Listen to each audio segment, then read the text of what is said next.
बाचा बाचा नूर का सुभान अल्लाह बोले तू है आईने नूर तेरा सब घराना नूर का अल्लाहुम्मा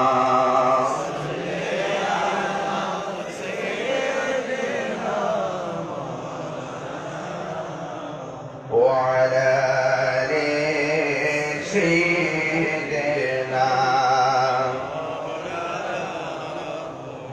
معزز ومكرم ঐতিহ্যবাহী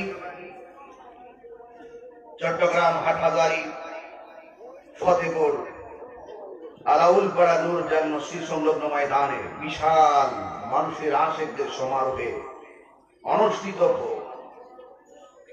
ইমাম আলা হযরত রাহমাতুল্লাহি আলাইহি ও ইমাম শের বাংলা রাহমাতুল্লাহি আলাইহি পবিত্র ঈদ মিলাদুন নবী সাল্লাল্লাহু আলাইহি সাল্লাম উদযাপন উপলক্ষে এলাকার মুরব্বী সমাজ যুব সমাজ কর্তৃক আয়োজিত ষষ্ঠ বার্ষিক সুন্নি মহাসম্মেলনে সম্মানিত সভাপতি পীরে তরিকত হযরত আল্লাহ মাওলানা মুফতি মুহাম্মদ শাহ আলম সাহেব, মেহমান আলা উস্তাদ উলামা বদরুল ফুকাহা শামসুল উলামা আল্লামা গাজী মুহাম্মদ শফিউল আলম নিজামী মাদাজিল্লাহুল আলী বারাকাল্লাহু তাআলা ফি হায়াতিহি শুকরুল আমিন। আমিন। প্রধান বক্তা হযরতুল আল্লামা রওজান দারুল ইসলাম হাদিস মাদ্রাসা সম্মানিত আরবি প্রভাষক হযরতুল হাজ আল্লামা আহমদুল্লাহ ফুরকান খান আল কাদি সাহেব মাদাজিল্লাহুল আলী, উদ্ভূত আমার শ্রদ্ধাভাজন হযরতুল আল্লামা মাওলানা ইমামউদ্দিন নূরী সাহেব সাবেক সুপার সিদ্দিকী আলিয়া সুন্নি মাদ্রাসা হাটহাজারী, বিশেষ বক্তা হাফেজ মোহাম্মদ নুরুল আলম আল কাদি সাহেব, উপস্থাপক ভাই সাহেব মাওলানা ইলিয়াসের সাহেব, সহকারী উপস্থাপক আমার স্নেহাস্পদ হাফেজ মোহাম্মদ ওয়াহিদুল আলম সাহেব সাহেব, দুরু উপস্থাপকের মুক্তাখচিত মহব্বতের কণ্ঠে তেলাওয়াত শুনেছি, সালায়ে মুস্তাফা শুনেছি। এরকম জুটি হয়ে মাহফিল উপস্থিত অংশগ্রহণ করা খুব টাফ ব্যাপার। আজকে আমরা উপস্থাপক পেয়েছি, একজন তিলাওয়াত করেছেন, আরেকজন সালায়ে মুস্তাফা সাল্লাল্লাহু আলাইহি ওয়াসাল্লাম পরিবেশন। সবকিছু মিলিয়ে আজকের আয়োজন অত্যন্ত প্রাণবন্ত আয়োজন, অত্যন্ত সুন্দর আয়োজন। আপনারা অনেক পরিশ্রম করে আয়োজন করেছেন, আপনারা অনেক দূর থেকে এসেছেন। মসজিদের সৌন্দর্য, মুসল্লি, ওয়াজ মাহফিলের সৌন্দর্য, শ্রোতা। বক্তা খুব বড় বক্তা নয়, বক্তা চেহারা আসলে শ্রোতা নাই, বক্তার অবস্থান নাই। আমাদের সকল কৃতজ্ঞতা আপনাদের উপর। আপনারা এইভাবে ভাগ ভাঙ্গা নদীর উচ্ছ্বাসে আসেন বলেই আমাদেরকে অনেকে বলে সেলিব্রিটি, অনেকে বলে পপুলার, অনেকে বলে খুব জনপ্রিয়, অনেকে বলে আন্তর্জাতিক, অনেকে বলে খুব আদরের আতঙ্ক, কিন্তু সব অবদান আপনাদের। এই জন্য আপনাদেরকে আমার হৃদয় থেকে মুবারকবাদ জানাচ্ছি। আলহামদুলিল্লাহ বলবেন না? লাখো কোটি দরুদ ও সালাম ওই নবীর নূরানি কদম মুবারকে, যিনি হায়াতুন নবী, যেই নবীর প্রেমে পাগল হয়ে এই হাটহাজারী ফতেপুর ইউনিয়নের আলাউলপাড়া যুব সমাজ, মুরব্বী সমাজ পাগল হয়ে জান মাল বিসর্জন দিয়ে বিশাল আয়োজন করেছেন। এদেরকেও আমার পক্ষ থেকে ধন্যবাদ জ্ঞাপন করছি। সেই নবীটি এমন নবী, যিনি বিশ্ব সভাপতি, এই সমস্ত আম্বিয়া কেরামদের মাথার মুকুট, যার বাহন ছিল বুরাক, যার সফর হয়েছে মেরাজ, যার গমন হয়েছে সিদরাতুল মুনতাহা, যার লক্ষ্যস্থল ছিল কাবা কৌসাইন, যার উদ্দেশ্য ছিল আমার আল্লাহ পাকের দিদার। সবকিছু মিলিয়ে সেই নবীর উম্মত হয়েছে, খুশি না বেজার? কারা কারা খুশি? ইয়া রাসূলুল্লাহ, ইয়া ওয়ালি আল্লাহ, ইয়া রাসূলুল্লাহ বলা জায়েজ আছে না নাই? ঠিক না বলো? আল্লাহকে আল্লাহ বলে স্লোগান দিলে শয়তান কাটা, আর নবীকে ইয়া রাসূলুল্লাহ বললে বাতিল ব্যাপার। আমরা কি ঈমানদার না বেঈমান? বাবাকে বাবা কেমন আছো বললে বাবা খুশি, আম্মু কেমন আছো খুশি, আব্বু কেমন আছো খুশি, বাতিজা কি খবর, খুশি, মামা কি খবর, খুশি। আর নবীকে ইয়া রাসূলুল্লাহ বলে ডাক দিব, এর চাইতে লজ্জাজনক আর কিছু হতে পারে না। যারা ইয়া রাসূলুল্লাহ বলাকে বিভিন্ন ধরনের খারাপ উক্তি বলে মন্তব্য করে। ঠিক কিনা বলুন? হাঁস ছিলেন, হাঁস, হাঁসের বাচ্চা আছে না? দেখবেন হাঁসের বাচ্চা যখন পুকুরে ছেড়ে দেয়, বাচ্চাগুলো আস্তে আস্তে আস্তে একটু দূরে চলে যায়, তখন ওই বাচ্চাগুলোকে ডাক দেয়। কেমন ডাক দেয় আপনাকে?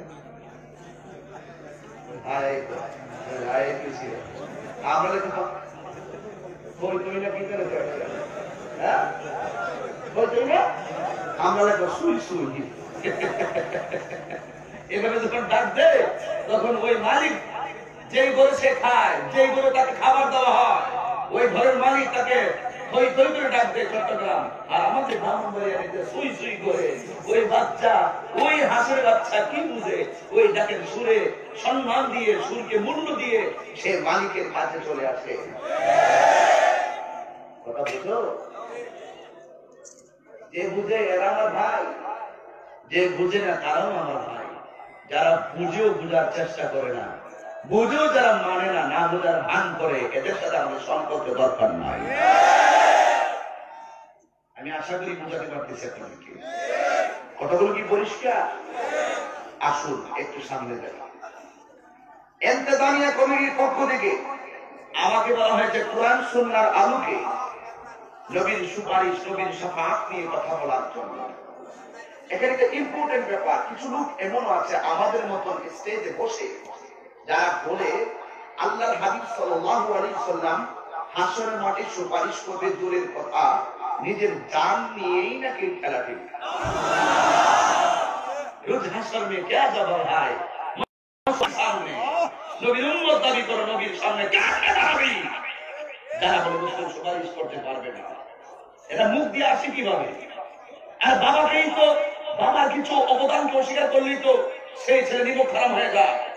আর যেই রসুল সাফাত করেন কোরআন সুন্নাহর অকাট্য দলিল দ্বারা প্রমাণ আছে, তাকে তার সেই নবীর উম্মত, সেই নবীর অকাট্য সাফাতকে যারা অস্বীকার করে, রাসূলের পাকের সামনে দাঁড়াবা এতেই সোজা। ফিনার জাহান্নাম খালিদিন, জাহান্নামে তোমাদের জ্বলতে হবে। রাসূলের পাকের জাত এবং সিফত যদি কেউ অস্বীকার করে, ঠিক কিনা বলুন? হাজারিবাসী আপনারা বলুন, এই যে এশার নামাজের পর হাজারো হাজারো মানুষ চলে এসেছেন, আমি জানতাম যে মানুষের মতো দাঁড়াতেই হবে, জায়গা তো হবে না। আমাকে খুব সুন্দর আমার ওয়াহিদুল আলম সাইন আমার বলতেছে, না হুজুর অনেক বড় জায়গা করছি, এবার মানুষ ঠিক আছে হবে। আসলে কি জানেন, আমরা সুন্নিরা মাঝে মাঝে মিসকল দিই বাতিলদেরকে। আমরা সুন্নিরা বিরিয়ানি খাওয়াই না, সুন্নি নয়। দিনে যেমন রসুল, আমার মা কিন্তু দিনের বেলা দেখেন আপনারা, অনেক সময় দিনের বেলা দেখা যায় না মানুষ কি এক দেড়শো হয়, কেমন হয়? আরে হাজার হাজার লাখও পর্যন্ত বাড়িয়ে যায়। আমি ইচ্ছা করে এই বাকিগুলো দিনে রাখি, ইচ্ছা করে রাখি। আমার কিন্তু কষ্ট হয়, এরপরও দিনে রাখি ওদেরকে বুঝিয়ে দেওয়ার জন্য। সুন্নিরা দিনে যেমন রসুলের পাগল, মাগরিবের পরে যেমন রসুলের পাগল, শেষ রাতে রসুলের পাগল, মৃত্যু আগ পর্যন্ত নবীর পাগল। যেখানে ইয়া রাসূলুল্লাহ নামাজ হবে সেখানে আমরা হাজির হয়ে যাব।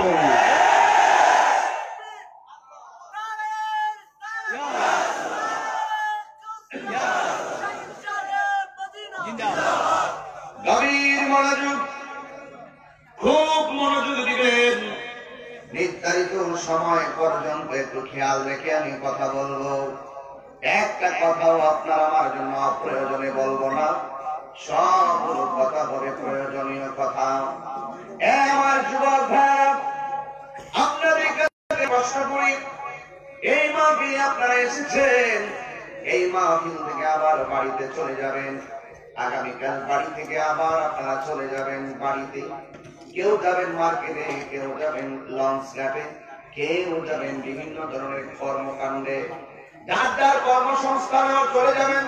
সেখান থেকে আবার বাড়িতে আসবেন, আবার বাড়িতে এসে আবার হয়তো কোনো মাহফিলে যাবেন। যত কিছুই বলেন না কেন, ফিরে ফিরে আপনার বাড়িতে ঘরে আসেন। আমি আপনাদের কাছে জানতে চাই, আপনার বাড়িটা কি আসল বাড়ি না নকল বাড়ি? এই নকল কিন্তু হাটহাজারীবাসী কবি কি বলেছেন, কবরে আযাবার হাসরের বয়ান করার জন্য আমি তাহিরি কেন বলবো, যদি পারেন দুইটা চোখের ফোঁটা ছেড়ে দিবেন, কারণ আশিকের চোখের পানির দাম কম না বেশি? আল্লাহ রাব্বুল আলামিন কোরআনে বলেন, ফালিয়াদহাকু কলিলাও ওয়ালিয়াবকু কাসীরা।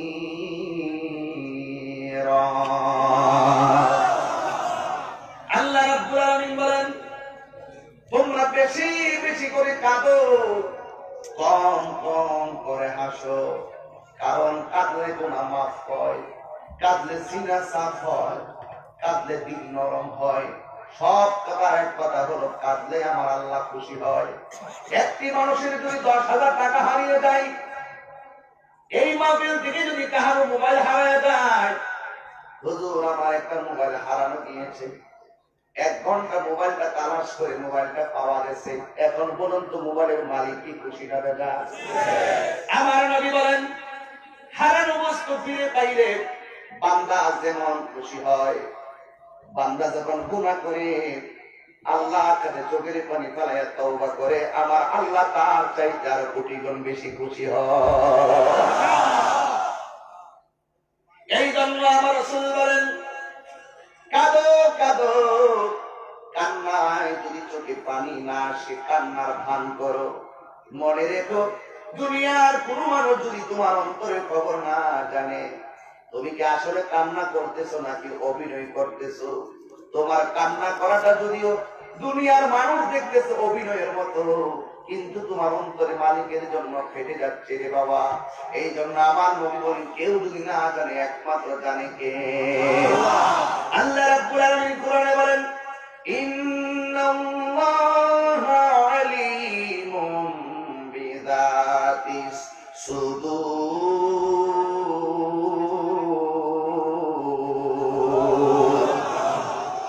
আমি যখন তেলাওয়াত করব আপনারা আল্লাহু আকবার জোরে জোরে বলবেন। তেলাওয়াত করলে কি খারাপ লাগে? তাই দেখি আপনার কত জোরে তেলাওয়াত শুনে আল্লাহকে ডাক দিতে পারেন। রেডি তো? রেডি?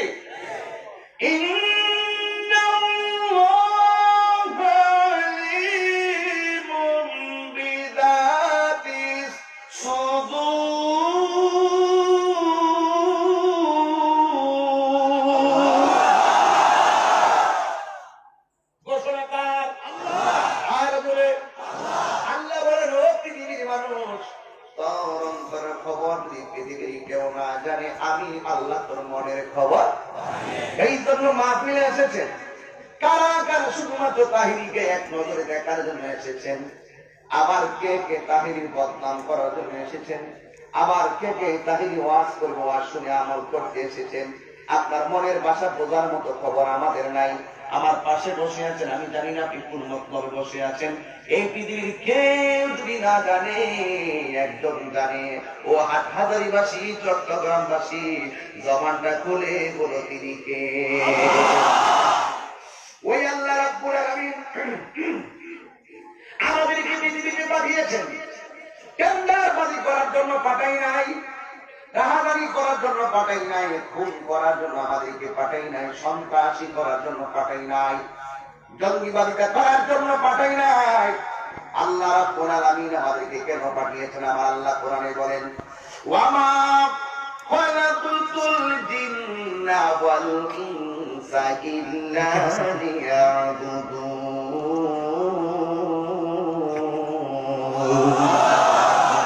আল্লাহ রাব্বুল আলামিন বলেন, আমি মানুষ এবং জিন জাতিকে সৃষ্টি করেছি একমাত্র আমি আল্লাহর গোলামি করার জন্য। নামাজের মাধ্যমে গোলামি হয় আল্লাহ, রোজার মাধ্যমে গোলামি হয় আল্লাহ, যাকাতের মাধ্যমে গোলামি হয় আল্লাহ, হজের মাধ্যমে গোলামি হয় আল্লাহ। এই যে মাহফিল সাজাইছেন, কোরআন সুন্নাহর আলোচনা হবে, এই আলোচনার মাধ্যমে গোলামি হয় আমার আল্লাহর। ধরে কোন ঠিক কিনা? এই আল্লাহ রাব্বুল আলামিন কোরআনের ভিতরে যে আয়াত আমি পড়েছি, দুনিয়ার মধ্যে যদি আপনি ভালো কাজ করেন, আপনি আল্লাহর কাছ থেকে প্রতিদান পাবেন, আর যদি আপনি খারাপ কাজ করেন তাহলে প্রতিফল পাবেন। আপনি কোন দিন, দিনে হোক রাত্রে হোক, আপনি যদি আল্লাহর সঙ্গে ভালোবাসা রাখেন, তাইলে আল্লাহ রাব্বুল আলামিন আপনাকে ভালোবাসার মূল্য দিবে। আর যদি আপনি আল্লাহর সঙ্গে নাফরমানি করেন তার প্রতিফল পাবেন। এক যুবকের দল, কবর হলো আখিরাতের প্রথম মন্দির। কথা বলেন ঠিক কিনা? এই জন্য আমার পুরা কাহিনীর সামনে যাই বলুন, পিছনে কি বলুন আমি জানি না, যেখানে আপনি দিনে হোক রাত্রে হোক, যেখানে আপনি আল্লাহর সঙ্গে গাদ্দারি করবেন, নবীর সঙ্গে গাদ্দারি করবেন, ওই আল্লাহর সঙ্গে নাফরমানি করবেন, পৃথিবীর কেউ যদি আপনার এই ষড়যন্ত্র না বুঝতে পারে, মনে করতেছেন মানুষকে ফাঁকি দিয়ে দিবেন, দিতে পারেন, অসুবিধা নেই, মানুষকে ফাঁকি দিতে পারবেন, কিন্তু আপনার দিনে রাইতে সবগুলো রেকর্ড রাখার জন্য আমার আল্লাহ 2 জন প্রহরী 2 কাজে লাগাইয়া দিচ্ছে। জোরে বলেন ঠিক কিনা বলেন? 2 জন প্রহরী লাগাইয়া দিল।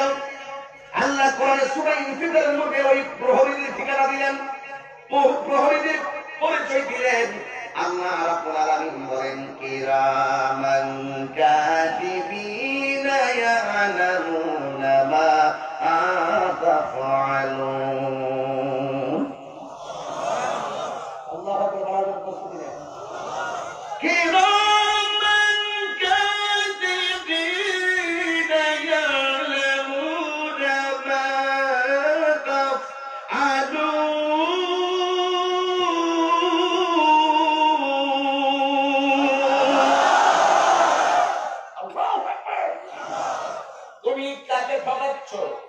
কাকে মাপে কম দিচ্ছ? হাসরের ময়দান মনে করছে এতই সোজা, যাররা জরিমার পরিমাণ হিসাব হবে হাসরের মাঠে। ঠিক কিনা বলেন? বিষয়টা দিচ্ছে খুব চমৎকার। কেউ খুশি হবে, কেউ বেজার হবে, কিন্তু মনে রাখবেন আখিরাত যার ভালো, শেষ ভালো যার, সব ভালো তার। হাসরের ময়দান যার ভালো, তার সব ভালো হয়ে যাবে। ওই হাসরের ময়দানটাকে সুন্দর করে যদি মঙ্গলময় করতে হয়, আমার আল্লাহর গোলামীর দরকার আছে না না? এই জন্যই তো আমার আল্লাহ বলেন, তোমরা যা কিছুই করো না কেন, তোমাদের সব কিছু লেখার জন্য আমার আল্লাহ 2 জন ফেরেশতা লাগাইয়া দিছে। 2 জন বসে বসে তোমার ভালো কাজগুলো লিখতেছে, বাম কাঁধে বসে বসে তোমার খারাপ গুলা লিখতেছে। এই জন্য বেশি বেশি তওবা করা লাগবে। আমি যে আয়াতটা আপনাদের সামনে করেছি বোঝার জন্য বলছি। এখানে হাফেজ আছেন, তারা খুব ভালো করতে জানেন। আমি কারিও না, হাফেজও না। আমার কারিয়া হলো আমার আম্মা। কোরআন শরীফটা পড়াইছে আমার আম্মা, কিন্তু কোরআন শরীফটার তাজবিদ শিখাইছে আমার আব্বা।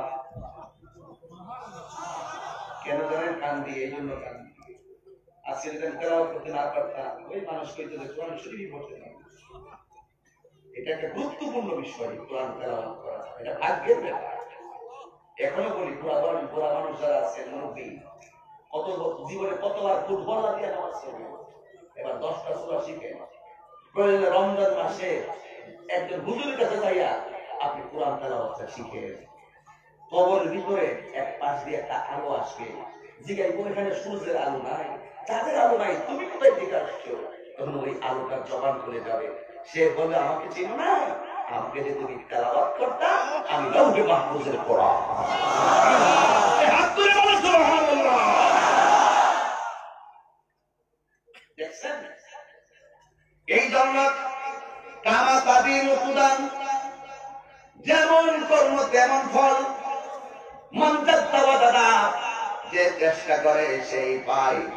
এই জন্য আমার আম্মা আমার কায়দা শিখাইছে, আর আমার আম্মা আমার আমপার সবক দিছে।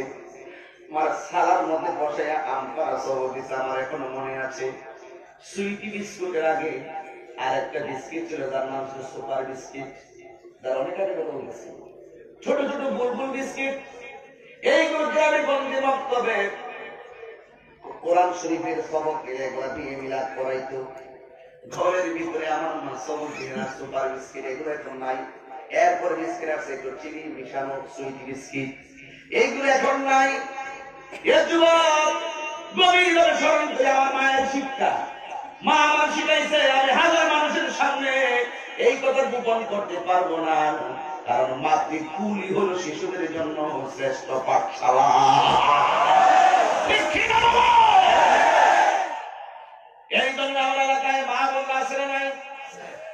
স্ত্রীকে বলি না, তোমার বাচ্চারা 3 বছর হইলেই তুমি কিন্ডারগার্টেনে যাওয়ার জন্য ব্যস্ত হয়ে যাও, কিন্তু ওই কিন্ডারগার্টেনে দেওয়ার আগে তুমি মায়ের একটা দায়িত্ব আছে, চালাকি করো না, আগে নিজের দায়িত্বটা পালন করো, নিজের দায়িত্বটা পালন করো।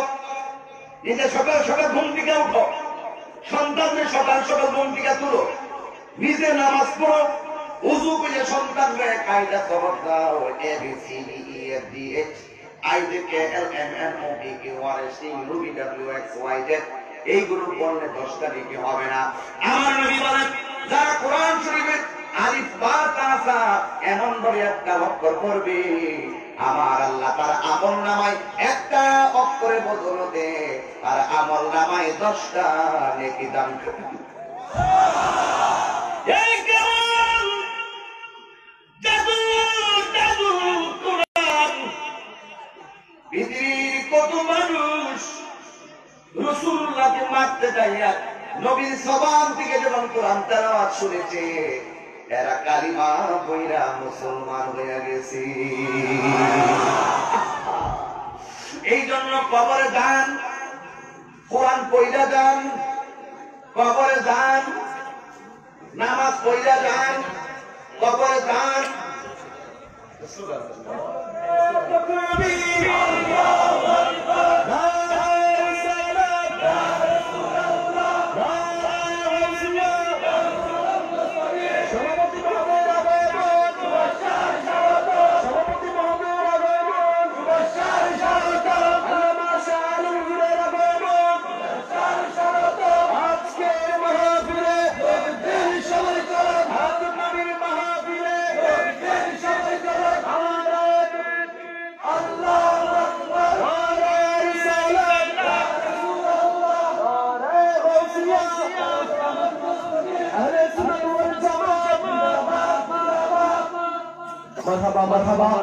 আজকের মাহফিলের সম্মানিত সভাপতি মহোদয়, পীরে তরিকত रहनुमाए शरीयत हजरत আল্লামা মুফতি মুহাম্মদ শাহ আলম মাদ্দাজিলুল আলী হুজুর কানা তশরিফ করেছেন।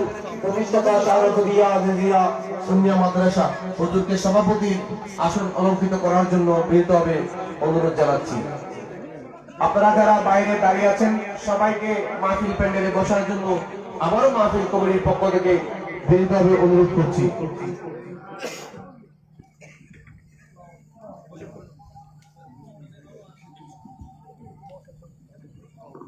আপনারা কি খুশি না বেজার? আমাদের সভাপতি মহোদয় এই বয়সে স্বতঃস্ফূর্ত মনোভূমি স্টেজে এসে অলৌকিক করেছেন। আল্লাহ পাক হুজুরের হায়াতে বরকত দান করুন। আল্লাহ হুজুরকে দীর্ঘ হায়াত নসিব করুন। মাতৃকুল পিতৃকুল সকলকে যারা অন্ধকার কবরে, যেন সকলের কবরকে জান্নাতের বাগিচা করে দেয়। খুশি না বেজার? দরুদ শরীফ পড়ুন। আল্লাহুম্মা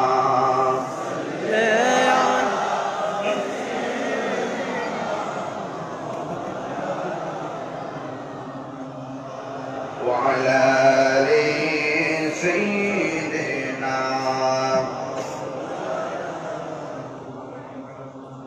কত জানাজার পড়েছি নামাজ,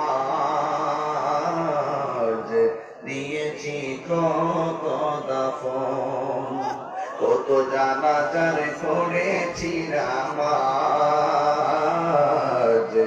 দিয়েছি কত দাফন, কোথায় যেন আছে আমার তৈরি সাদা কাফন, কত জানাজার পড়েছি নামাজ, দিয়েছি কত দাফন, কত জানাজার পড়েছি নামাজ, দিয়েছি কত দাফন।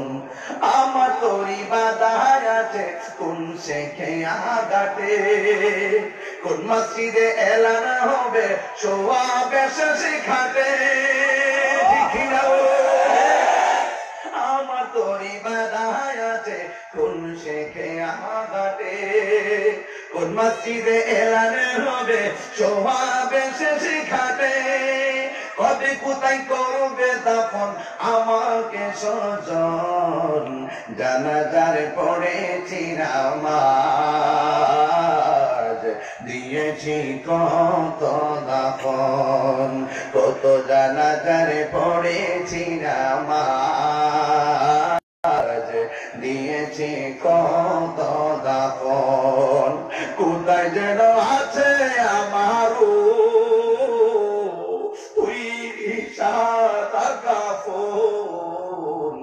জানাজার পড়েছি নামাজ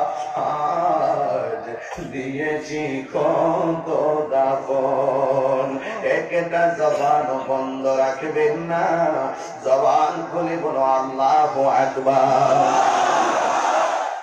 এই জান্নাত যুবক আমি তাহির কণ্ঠ একদিন থাকবে না ফুলের সৌরভ মানুষের গৌরব চিরদিন থাকে না হে আবার থাকে যদি তুমি মানুষের মতো মানুষ হতে পারো যদি তুমি মানুষের মতো মানুষ হতে পারো তুমি দুনিয়া থেকে চলে গেলেও তোমাকে মানুষ হাজার মানুষ স্মরণ করে দোয়া করবি এই জান্নাত যুবক আজকে হাজার হাজার মানুষ হাজারের জমিনে আপনারা যারা এসেছেন কিন্তু এসেছি মানবতা যাওয়ার গ্যারান্টি আমরা রাখি না আপনারা বলেন হায়াতের মালিক কে কখন কোথায় মারা যাবে কেউ বলতে পারে না এই জন্যই তো আল্লাহ রাব্বুল আলামিন আমাদের ব্যাপারে বলে দিয়েছেন এভাবে ওয়ামা তাদরি নাফসুম বিআইয়ি আরদিন তামুত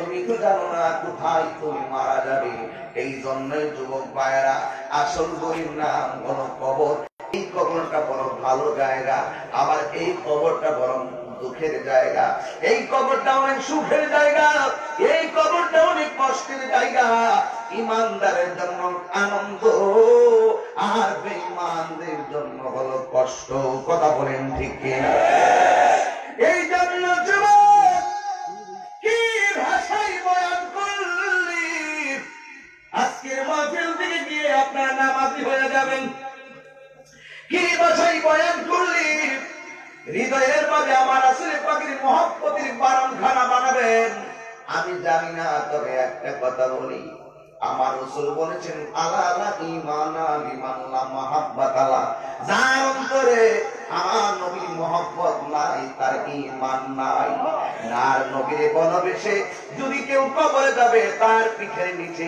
জান্নাতি ফরাশ বিছায়া দেওয়া হবে বিছানা বিছায়া দেওয়া হবে আর নবীর সঙ্গে নাফরমানি করে যারা আল্লাহর নাফরমানি করে যারা কবরের ভিতরে যাবে ওই কবরের ভিতরে কিয়ামত পর্যন্ত দুঃখ আছে না না এই জন্য পড়ি আমার নবী আপনার নবী বলেন ওই কবরের ভিতরে অনেকগুলো ভয়ঙ্কর শাস্তি আছে অনেকগুলো ভয়ঙ্কর শাস্তি আছে এর ভিতরে এক নম্বর শাস্তি হলো কেউ যদি কবরের তিনটা প্রশ্নের উত্তর দিতে পারে নাফরমানি হইয়া কবরে যাবে ওই কবরে যাওয়ার পরে যদি মুনকার নাকিরের তিনটা প্রশ্নের উত্তর দিতে না পারি ওই কবরের ভিতরে জাহান্নাম থেকে একটা হাওয়া দেওয়া হবে যে হাওয়াটা তাকে উত্তপ্ত উত্তপ্ত শুধুমাত্র তাই নয় আমার নবী বলেন ওই কবরের মাটি ডান পাশের মাটি এক প্রান্তে বাম পাশের মাটি এক প্রান্তে চলে যাবে কিন্তু দুই পাশের মাটি যখন তোমার এমন জোরে চাপা মারবো রে যুবক কোন দুনিয়ার শক্তি সেখানে চলবে না এমন জোরে তোমার চাপা মেরে দিব ডান পাশের হাড্ডিগুলো বাম পাশের হাড্ডির ভিতরে ঢুকে যাবে ডান বাম পাশের হাড্ডিগুলো ডান পাশের হাড্ডির ভিতরে ঢুকে যাবে তোমার তুলার মতন একেবারে মাটির সঙ্গে মিশাইয়া ফেলাইল আমার নবী বলে কবরে আযাব সহ্য করতে না পেরে কবরের মানুষটা এমন জোরে চিৎকার দিবে ওই চিৎকারের আওয়াজ যদি দুনিয়ার কোন মানুষের কানে লাগতো, ওই সুস্থ মানুষটার কানের পর্দা ফেটে যেত।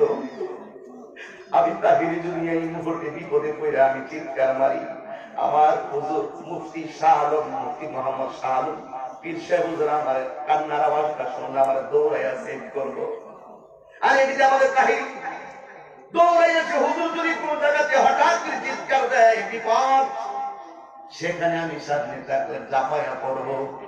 দুনিয়ায় কেউ বিপদে পড়লে জাপাইয়া পড়বে স্বাভাবিক, ঘরের পাশে আগুন লাগবে পাশের বাড়িটা আগুন নিবাইতে আসে স্বাভাবিক। কিন্তু কবরের ভিতরে চতুর্পাশে শুধুমাত্র কবর, ওই কবরে তুমি এমন ভাবে চিৎকার মারতেছ, দুনিয়ার কোন মানুষ তোমার কান্নার আওয়াজ শুনবে না। কে বাঁচাইবো, কে সেভ করবো? আপনারা জবান খুলে বলতে হবে, আল্লাহর ধরা কি নরম না শক্ত? আল্লাহ রাব্বুল আলামিন ধরা অনেক শক্ত। আল্লাহ রাব্বুল আলামিন কোরআনের মধ্যে বলেন, ইন্না বাতশা রাব্বিকা লাশাদীদ।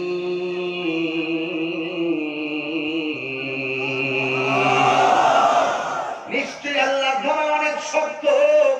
যিনি শুরুর মালিক, যিনি শেষের মালিক, যিনি বান্দা গুনাহ করলে বান্দা দিকে মায়ার নজরে তাকায় ক্ষমা করে দেয়, ওই আল্লাহর ধরা অনেক শক্ত হয়ে যাবে। নাফরমানি কইরা কবরে গেলে অবস্থা ভয়াবহ হবে। কবরের মধ্যে চিৎকার, কান্না আর কান্না। শুধুমাত্র তাই নয়, আল্লাহর সঙ্গে নবীর সঙ্গে নাফরমানি করে কবরে গেলে ওই কবরের ভিতরে একটা দুইটা শাস্তি নয়, অনেকগুলো শাস্তি। আমার নবী বলে, ওই কবরের ভিতরে আযাবের ফেরেশতা কবরের ভিতরে নামবে, যার হাতের মধ্যে থাকবে বিশাল বড় একটা হাতুড়ি, ওই হাতুড়ি নিয়ে কবরের মধ্যে আগমন করবে। যার কানের কান দিয়ে সে শুনবে না, চোখ দিয়ে সে দেখবে না, এমন করে কবরবাসীকে হাজার আঘাত, এমন করে আঘাত করে থাকবে, 70 গজ মাটির নিচে নিয়ে ঢুকে দিবে। এবার বান্দা কবরে থাকতে কইব, আল্লাহ একেবারে আমাকে নিশ্চিহ্ন করে দাও, এই আযাব আর সহ্য হয় না। জীবন গেলে জীবন পাওয়া যায়, ঈমান গেলে ঈমান পাওয়া যায় না। তোমার দুনিয়ায় আল্লাহ জীবন দিছে, আমার জীবন নিয়ে গেছে, তুমি ডেড বডি। আবার কবরে যাওয়ার পরে আল্লাহ জীবনটা ফিরাইয়া দিবে। একবার দুনিয়ায় জীবন গেল, কবরে যাওয়ার পরে তুমি জীবন পাইলা। কিন্তু সবচেয়ে বড় কথা হলো, ওই জীবনের পরে আর কোনো মরণ নাই। জীবন দেওয়ার পরে আপনি সারা জীবন এই জীবন নিয়েই থাকতে হবে। হয়তো জান্নাতে আপনি সুখী হবেন, আর না হয় জাহান্নামে আপনার দুর্গতি। কথা বলেন ঠিক কিনা বলো? এই জন্য বন্ধুরি, এই কথাগুলো শুধুমাত্র ঘটনা হিসাবে জানলে চলবে না। ওই আযাব থেকে বাঁচতে গেলে তোমাকে অবশ্যই আল্লাহর গোলামি করা লাগবে, নবীর মহব্বতের মালা গলায় পড়া লাগবে। আমি তাহিরি কেন নবী নবী করি জানো? আজকের মাহফিলের সভাপতি উস্তাদুল উলামা বদরুল ফুকাহা শামসুল উলামা, এই আজকের আল্লামা মুফতি মুহাম্মদ শাহ আলম মাদ্রাসাতুল আলী কেন নবী নবী করে কেন জানি? আজকে আমি যদি এখানে মারা যাই, আমার স্নেহাস্পদ হাফেজ ওয়াহিদুল আলম সাহেব দৌড়াইয়া আমার বাড়িতে যাবে আমার জানাজাটা পড়ার জন্য। উনি যদি মারা যায়, সুযোগটাকে আমি দৌড়াই আসবো জানাজা পড়ার জন্য। উনি আমার বাড়িতে যাইয়া সাহেব একটা বড়ই গাছের নিচে দাঁড়াইয়া কাঁদতেছে। আমার ভাই যদি জিজ্ঞাসা করে, ও ভাই আপনার বাড়ি কোথায়? বলবে আমার বাড়ি চট্টগ্রাম হাটহাজারী। কোন ইউনিয়ন? ওই আমার তো ফতেপুর ইউনিয়ন। কোন গ্রাম? ওই আলাউল পাড়া গ্রাম। ওই গ্রামের ভিতরে আপনার ভাই বাস করেছিল, কবরের বয়ান করছিল, এই জন্য আপনার ভাই মারা গেছে। মহব্বতে আপনার বাড়িতে আসছি আপনার ভাইকে শেষ বিদায় দেওয়ার জন্য। এবার চোখের পানি ফালাইয়া ওই সাহেব চোখের পানি ফালাইয়া কাঁদবে। কিন্তু তার সঙ্গে আমি শুনেছি সে এই কোথায় পড়াশোনা, চট্টগ্রাম বিশ্ববিদ্যালয়ে পড়াশোনা করে। এই চট্টগ্রাম বিশ্ববিদ্যালয়ে অনেকগুলো স্টুডেন্ট এখানে এসেছে। তার বন্ধু বান্ধব নিয়ে যেতে পারে, যাই না পরেই গাছের নিচে দাঁড়ায় কান্না করতে পারি। জানাজার মাঠে যায় সায়েম কান্দে, কবরের পারে যায় সায়েম কান্দে। এবার আমার ভাই যদি জিজ্ঞাসা করে, সায়েম তোমার বাড়ি কই? হাটহাজারী। কান্দ কেন? ওই কান্দি একটা মাত্র কারণে, তোমার বাইরে আমি বড় মহব্বত করি, আপনার বাইরে আমি অনেক মহব্বত করি। বিসমিল্লাহ ওয়া আলা মিল্লাতি রাসূলিল্লাহ বলে কবরে নামায়া দিল। দেখেন নিষ্ঠুর একটা পৃথিবী।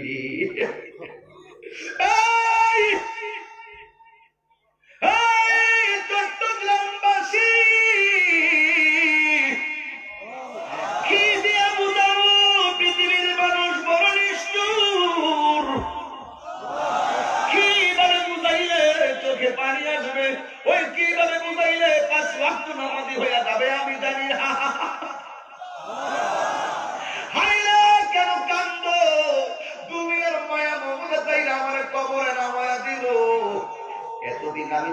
চট্টগ্রামে তাহিরি সাহ, এতদিন আমি ছিলাম হাটহাজারীতে তাহিরি সাহ।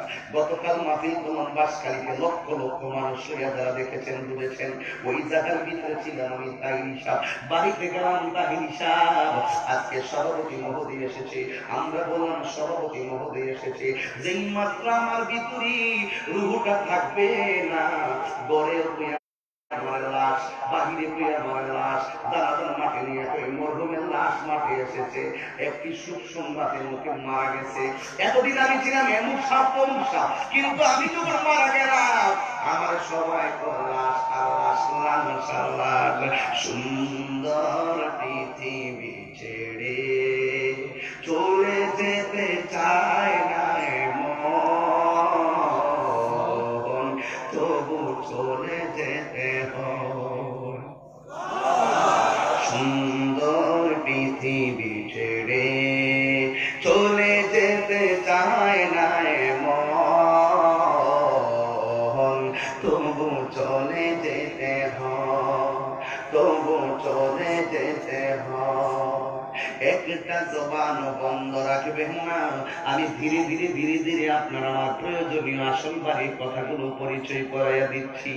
ও বন্ধুরি, নিজের জমিনের জন্য বাইনা করছো, এত লক্ষ টাকা দিয়া ঘরের জন্য বাইনা করছো, ফ্ল্যাট কেনার জন্য বাইনা করছো 60 লক্ষ টাকা দিয়া।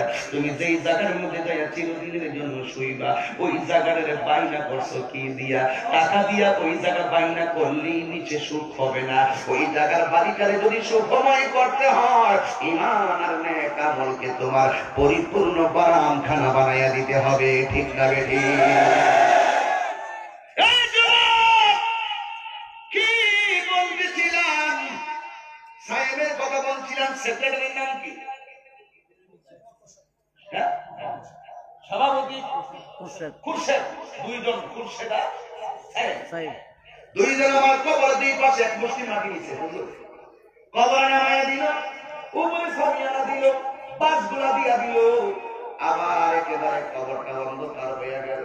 এরপরে মিনহা খলাকনাকুম ওয়া ফিহা নুঈদুকুম ওয়া মিনহা নুখরিজুকুম তারাতান উখরা। মানুষাই করে এক নজর দেখিতে মানুষাই করে। ওর দেহ খাঁচা ও চিন পাখি, দেহ খাঁচা ও চিন পাখি, উইরা যেদিন যাইব রে, এক নজর দেখিতে মানুষ আইব রে। ঠিক না বেঠে বাবা? কবরের ভিতরে নামাইল মাটি দিয়া, কবরটা অন্ধকার হয়ে গেল। এবার আমার বাইটা দিয়ে দেবো কোথায় দিয়ে আসবে? হাটহাজারী। লক্ষ লক্ষ লোক আমার ভাই তোমাদেরকে নিয়ে বয়ান করে শোনাইছে। আমার ভাইটা এখন কবরে একলা শুয়ে গেছে। তোমরা এত দূর থেকে আইছো, আমার বাইরে যিনি এত মহব্বত করো, তাই একটা কাজ করো, আমার ভাইয়ের সঙ্গে আজকে রাত্রটা কবরে থাকো না। থাকবনি না, এটি হলো বাস্তবতা। দুনিয়ার কোন বন্ধু তোমার কবরে আপন হবে না, দুনিয়ার কোন বান্ধব তোমার কবরে আপন হবে না। মুরব্বী আব্বা দাড়ি পেকে গেছে, জিগাইলাম দাড়ি পাকলো কেন? টের পাইছেননি?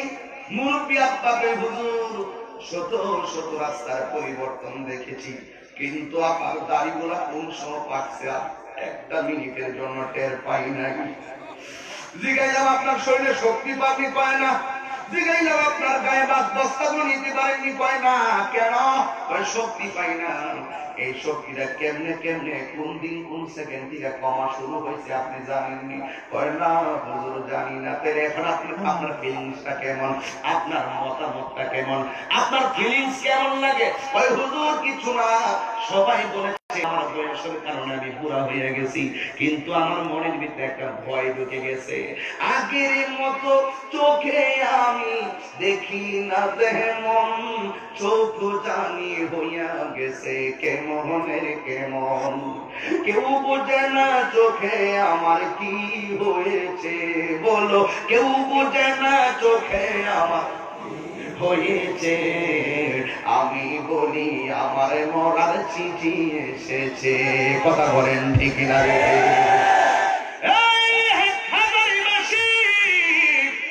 হাজার হাজার ভক্ত জীবনে বারবার স্লোগান দিত দিয়া দিবা রক্ত, কিন্তু যখন আমার মৌতের ওয়াক্ত হয়ে যাবে, তোমাদের কাউকে আমার সম্পদের ভাগ পাইতে পারো, টাকার ভাগ নিতে পারো, কিন্তু আমার মরণের কষ্টের ভাগ এই পৃথিবীর কেউ নিবে না। আমার কবরের ভিতরে যদি আমি কষ্ট পাই, কবরের ভিতরে যদি আমি দুঃখে থাকি, আমার দুঃখের ভাগ পৃথিবীর কেউ নিবে না, আপন সন্তানই নিবে না। বাবা মারা গেছে 3 দিন হয় নাই, খতম পড়ায় বাবাকেই কয় বাবার প্রয়োজন সম্পত্তি মিটিং করছে, ভাগ করে দাও। বাবা মারা যাওয়ার পরে সম্পদের ভাগ নেওয়ার জন্য সবাই পাগল হয়ে যায়, কিন্তু বাবার কবরে কি সুখী আছে কিনা দুঃখী আছে এই খবর পৃথিবীর কেউ নেওয়ার সাধ্য নাই। কথা বলেন ঠিক কিনা? আমেরিকা লন্ডনের খবর চাইলেই মোবাইলে নেওয়া যায়।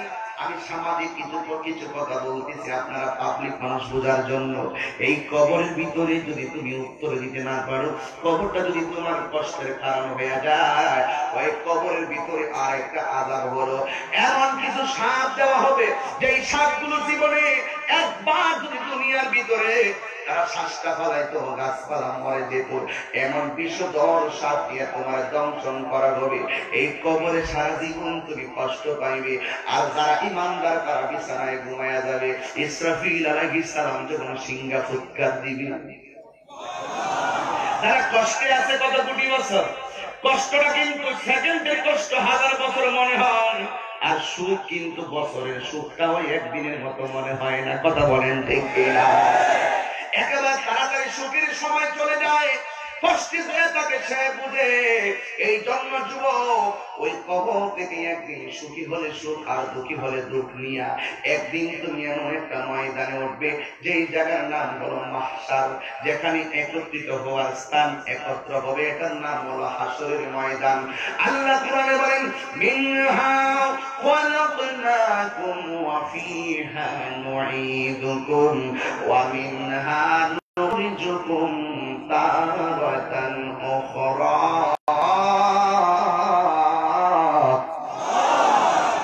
এই কবর থেকে ওয়া মিনহা নুখরিজুকুম তারাতান উখরা, উখরা মানে কোন শেষ দিবসের কথা বলা হয়েছে। এই কবর থেকে তোমাকে একটা ময়দানে ওঠানো হবে, ওই ময়দানে ওঠাইয়া তোমার ভালো মন্দের হিসাব নেওয়া হবে। আপনারা জবান করে বলেন, ওই ময়দানের নাম কি? হাসরের ময়দান। ইংরেজিতে বলা হয় রিজারেকশন লাইফ। যেই জায়গায় পাপ পুণ্যের হিসাব গ্রহণ করা হবে, ওই হাসরের ময়দানে তুমি উঠে যাইবা, আমি তাহিরে উঠে যাব। কিন্তু হযরত আমার নবী আয়েশা সিদ্দিকার সামনে বলেছিলেন, আমার নবী বলেন, হাসরের ময়দানে সবাই কবর থেকে উলঙ্গ অবস্থায় উঠবে। আয়েশা সিদ্দিকা রাদিয়াল্লাহু তাআলা আনহা আমার নবীরে বললেন, ও আমার নবীজি,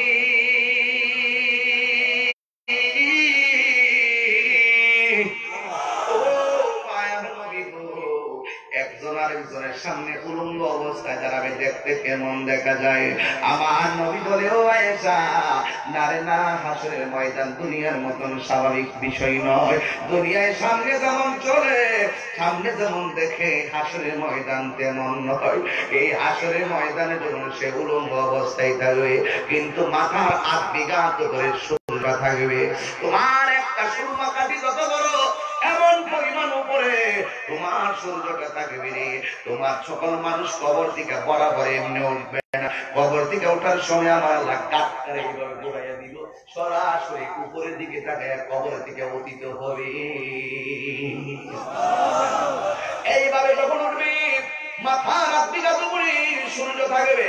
এই সূর্যের তাপের কারণে মাথার ছাতিটা ফেটে যাবে, একেবারে মগজ গুলা বাতের মারের মতন সিটটা সিটটা পড়বে, এমন ভাবে মাথার মগজ গুলো উড়ে উড়ে যাবে। ও বন্ধুরি, ও যুবকের দল, এবার মানুষগুলো এমন ভাবে উপরে উঠবে, করবে, সূর্যের তাপের কারণে তার বডিটা ঘেমে যাবে, ওই ঘাম থেকে তারা সাঁতার কাটবে। কেউ গিরা পানিতে সাঁতার কাটবে, যদি তার পাপ হয়, পাপ যেমন সাঁতারের পানি তেমন, কেউ গিরা পানিতে সাঁতার কাটবে, কেউ হাঁটু পানিতে সাঁতার কাটবে, কেউ কোমর পানিতে সাঁতার কাটবে, কেউ বুক পানিতে সাঁতার কাটবে। ওই বুক পানিতে সাঁতার কাটতে যাইয়া বডির মধ্যে যে গোশতগুলো আছে একেবারে গরম পানির কারণে গোশতগুলো থেতলাইয়া যাবে, কারণ তোমার ঘামের পানি দিয়া ওই জায়গার ভিতরে একেবারে নদী হইয়া যাবে। এর যুবক, এই নদীর পানিগুলা আমাদের বঙ্গোপসাগরের পানির মতন ঠান্ডা নয়, তোমার বাড়ির পুকুরের পানির মতন ঠান্ডা নয়। দুনিয়ার পানিটা যত গরম, তোমার গ্রামের পানিগুলো তার চাইতে 70 গুণ গরম হবে। 70 গুণ বেশি গরম হবে। ও যুবক, এমন পানির ভিতরে তুমি সাঁতার কাটবা, শুধুমাত্র আযাব আর আযাব, শুধুমাত্র আযাব আর আযাব। সকল মানুষের মুখের ভিতরে একটা মাত্র স্লোগান থাকবে, ইয়া নাফসি ইয়া নাফসি বলে কাঁদবে। হাসরের ময়দানে অনেকগুলো আযাব দেখা যাবে। এক নম্বর হলো অনেকগুলো মানুষ পেটগুলা ভারী হয়ে দাঁড়ায় থাকবে, ওই পেটের ভিতরে দেখবে শুধুমাত্র সাপ আর সাপ, শুধুমাত্র সাপ আর সাপ। জিজ্ঞাসা করা হবে, ও আল্লাহ, এরা কারা গো? পেটটা ঘরের মতন এমন বড় হয়ে রইল, এরা কারা? আল্লাহর পক্ষ থেকে আওয়াজ আসবে, এরা কারা জানোনি? তাদের পেট গুলা উঁচা উঁচা থাকবে, আর পেটের ভিতরে কামড়ের কারণে যারা কান্না করে, এদের পেটের ভিতরে অন্য কিছু নয়, এদের পেটের ভিতরে শুধু আছে সর্প।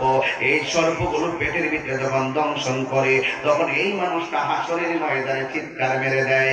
এই চিৎকারের কারণে অনেক জাহান্নামীরা পর্যন্ত অতিষ্ঠ হয়ে যাবে, ডাক দিয়া বলবে, আল্লাহ, এই শাস্তিগুলো কেন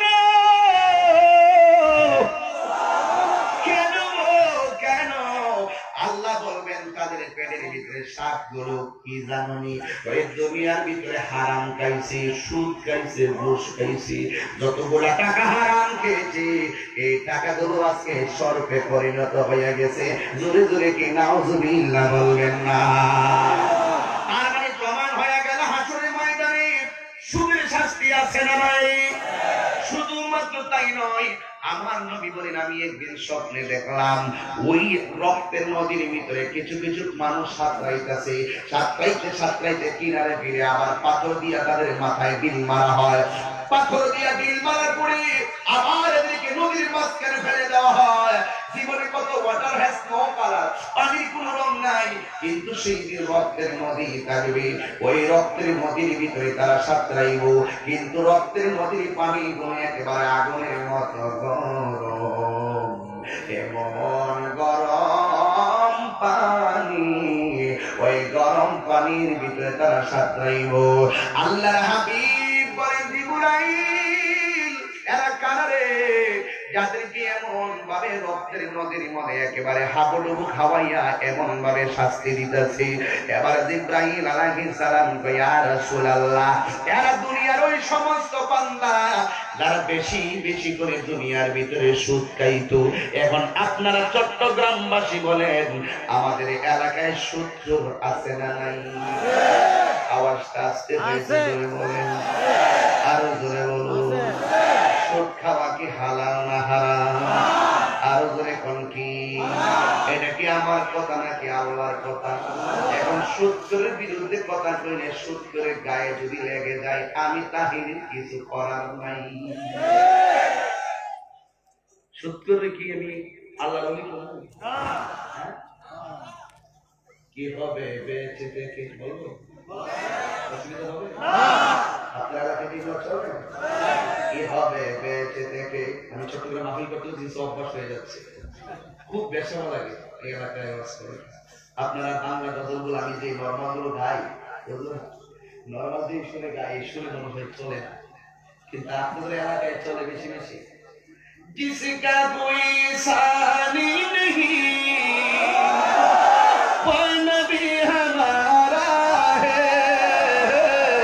जिसका कोई सानी नहीं, वो नबी हमारा है, मुस्तफा की अज़मत का हद है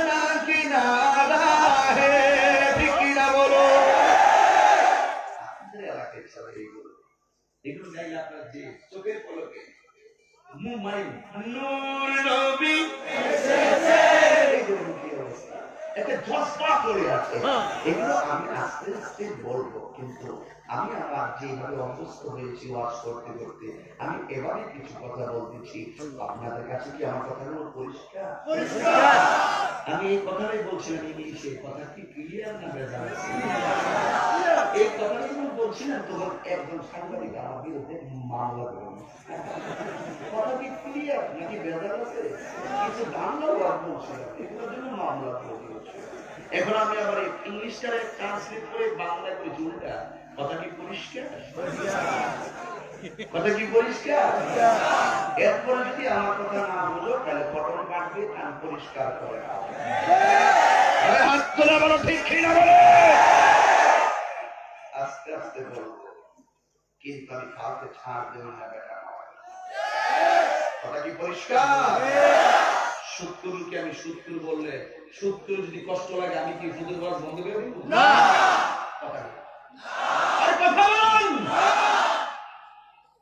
নবীর দুশ্মনকে দুশ্মন বলবো এতে যদি নবীর দুশ্মন আমার প্রতি খেপে যায় আমি কি ওয়াজ বন্ধ করে দিব আওয়াজ আসছে কেন হাত তুলে বলো বন্ধ করে দিব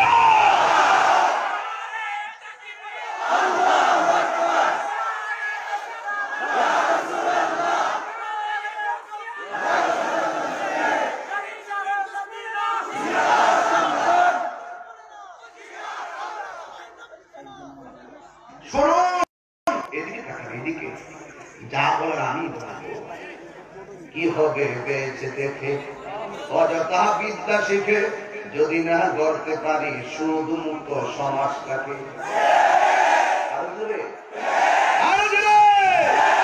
আপনারা কি আমার সাথে একমত কি হবে আলেম হয়ে ইমাম সাজে বক্তা হয়ে পিসা হয়ে এই দরাতে যদি না হক কথা উচ্চ সুরে না বলিতে আমি যদি একজন আলেম হয়ে একজন খাদেম হয়ে যদি আমি সত্যকে গোপন রাখি তাহলে এটা কি চলবে ওটা কি পরিষ্কার কি হবে আলেম হয়ে ইমাম হয়ে সমাজে যদি না ন্যায্য কথা উচ্চ সুরে না বলিতে চাকরি বই করো যদি ছেড়ে দাওই না গদি চাকরি বই করো যদি ছেড়ে দাওই না গদি কি হবে ধোঁকা দিয়ে আল্লাহকে কি হবে ধোঁকা দিয়ে আল্লাহকে কি হবে বেঁচে থেকে অযথা বিদ্যা শিখে যদি না করতে পারি বাতিল মতো সমাজটাকে ঠিক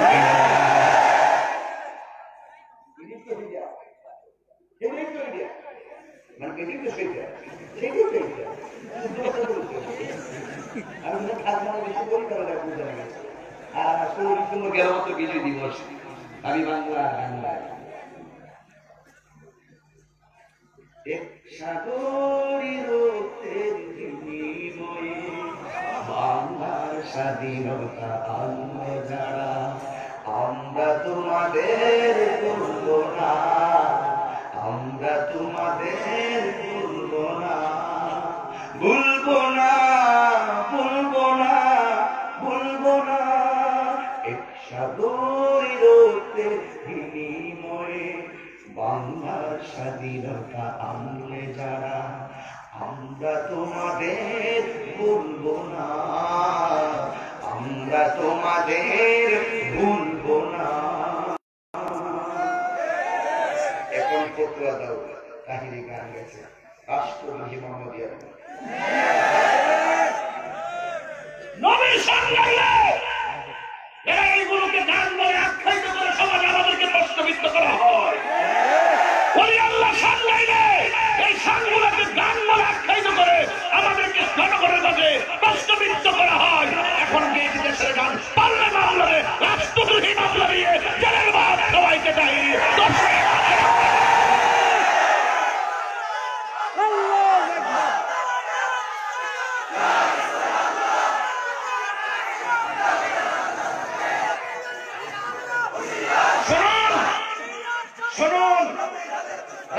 আমি তাহিনী চাই না আমি অনেক সময় বরদাস্ত করতে পারি না ইস্তিজোটার সময় আমাকে খুব বোঝাইয়া দেয় কারো কিছু করার প্রয়োজন নেই শুধুমাত্র এই সামাজিক ওয়াজ করে গান কিন্তু আমি তাহিরির বিরুদ্ধে বদনাম করেন, আমি কিছুই বলবো না। আমাকে আপনি বন্ধ বলেন, আমি আপনাকে কিছুই বলবো না। আমাকে মশা বুঝাই বলেন, আমি কিছুই বলবো না। আমার 14 গোষ্ঠী নিয়ে আপনি জান ছাড়াই বলেন, আমি কিছু বলবো না। যখন আমি দেখবো আমার জান, আমার প্রাণ, আমার ঈমান হাবিবের দুজনের বিরুদ্ধে কথা বলবেন, আপনি কে? আপনাকে চিনার টাইম আমার নাই।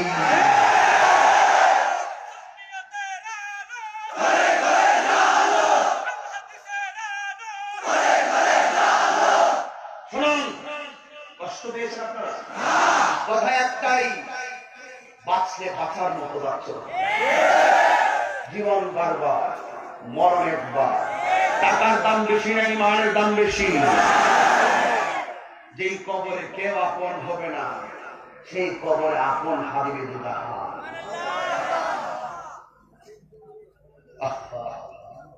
কষ্ট লাগে, দুঃখ লাগে। এখন যে বলতেছি, এগুলো কি আপনার কাছে কি অতিরিক্ত মনে হয়? এগুলি ওয়াজ। আমারই শান সুর ছন্দ, যদিও লাগে কারো মন্দ। নবীর শান সুর ছন্দ, যদিও লাগে কারো মন্দ। যদিও লেগে যায় দ্বন্দ্ব, যদিও লেগে যায় দ্বন্দ্ব, আমারই শান আমারই সুর, সবই যে নবীজির জন্য। আমার সত্য নবীর জন্য। তো তুমি কি বলবা? এগুলো দেখার কারণ আছে? আমার নবীর জন্য আমি জানি, আমার নবীর জন্য আমি জানি। তুমি কি বলো না বলো, এগুলো শুধু আমার চাই। ঠিক কিনা বলো? ওই প্রমাণটাই দিব, যেখানে কেউ নাই সেখানে আছে। ঠিক কিনা বলেন? আমাকে বিষয় দিয়েছেন খুব চমৎকার, এখানে অনেক তথ্য বেরিয়ে আসবে। কি হবে বেঁচে থেকে অযথা বিদ্যা শিখে, যদি না করতে পারি সুদ মুক্ত সমাজটাকে? ঠিক কিনা বলো? কি হবে আকাশ ছোঁয়া বিলাসবহুল বাড়ি গাড়ি, না খেয়ে কত মানুষ পরপারে দিচ্ছে বাড়ি? কি হবে আকাশ ছোঁয়া বিলাসবহুল বাড়ি গাড়ি, না খেয়ে কত মানুষ পরপারে দিচ্ছে বাড়ি? আজরাইল আসবে যবে মাটিতে পড়ে রবে, আজরাইল আসবে যবে মাটিতে পড়ে রবে। কোন কাজে লাগবে না তোর বিল্ডিংটাকে, কোন কাজে লাগবে না তোর বিল্ডিংটাকে।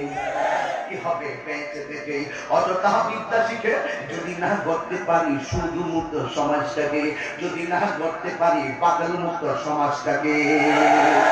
ঠিক না বলেন?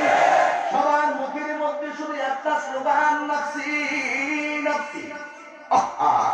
আদম শফিউল্লাহ বলে নাফসি নাফসি, ইব্রাহিম খলিলুল্লাহ বলে নাফসি নাফসি, মুসা কালিমুল্লাহ বলে নাফসি নাফসি, নূহ নাবিউল্লাহ বলে নাফসি নাফসি, দাউদ খলিফাতুল্লাহ বলে নাফসি নাফসি, ঈসা রূহুল্লাহ বলে নাফসি নাফসি। সবার জবানে শুধুমাত্র একটা মাত্র স্লোগান, ইয়া নাফসি বলে কাঁদবে। ও বন্ধুরি, ও বন্ধুরি আমার, এবার সবাই কোথায় যাবে?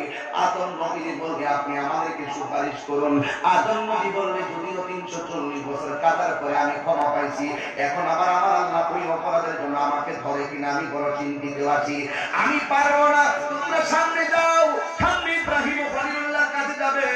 কেউ নবীর সুপারিশ করতে, কেউ নবীর কাছে যে কোন নবীর কাছে কোন কেউ সুপারিশ পাবে না, কোন নবী সুপারিশ করবে না। জবানের মধ্যে শুধুমাত্র থাকবে একটা মাত্র স্লোগান, ইয়া নাফসি ইয়া নাফসি। এমন ভাবে তারা কান্না শুরু করে দিবে, বন্ধুরে আমার, এবার আমরা পাগলের মতো হয়ে যাব।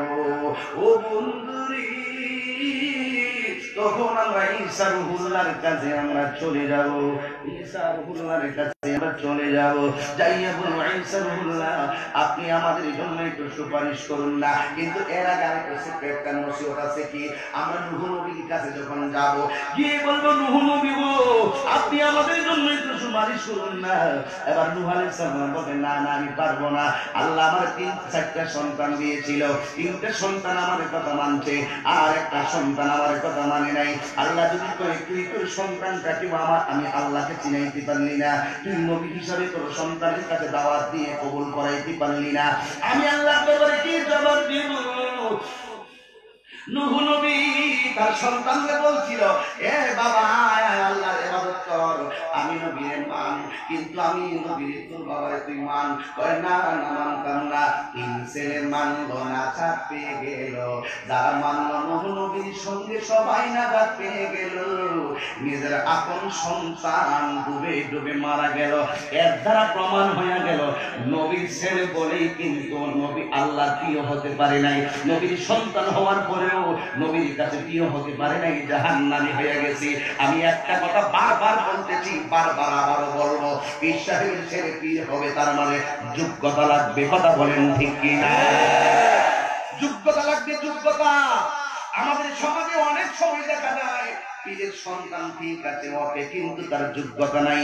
নামাজও 5 ওয়াক্ত পড়ে না, রোজাও রাখে না, হাতের মধ্যে সিগারেট নেই, আবার গিরার নিচে প্যান্ট পরে ঘুরে। কিন্তু উরুস মুবারক আসলে সর্বপ্রথম চেয়ারের ভিতরে ওই পীর সাহেবের ছেলে যে নামাজ পড়ে না, সে গর্দিনী সিনা আল্লাহ হযরত, আমি ওই আল্লাহ হযরতকে মানি না।